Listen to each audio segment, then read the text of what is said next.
You must get into rapport with the person. And how do you do that? Well, there's two things that must come across. Let me tell you what they are.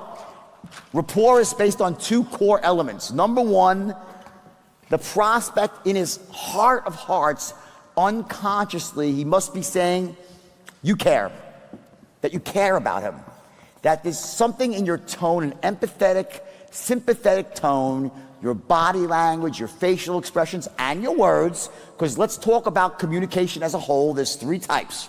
You have tonality, and you have body language, which by the way, watch I'll go over here. Let me just give you the division here.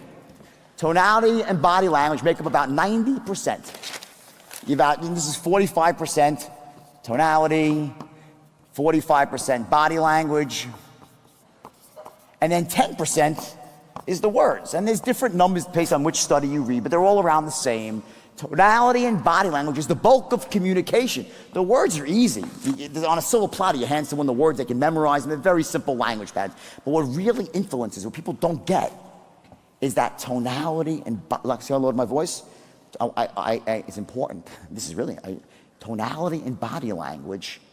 Look at my hands. The way it's ingrained in who I am at this point in my life. But when you just start doing this, what I do is that you make what's unconscious and as soon as it becomes conscious to you, you start to implement. And this is the unconscious part of the straight line. It's really, really powerful. So you have tonality, you have body language, and the words. And we hear about this thing about, charisma. Oh, Jordan's got charisma. He's got massive charisma. Oh, she doesn't. And people, it's like a quack, like, oh, I don't have charisma. That's a duck-like mentality. Charisma is an entirely learnable skill. You want to know what it is? How you do it? Charisma is made up of three things. Effective tonality. It's number one.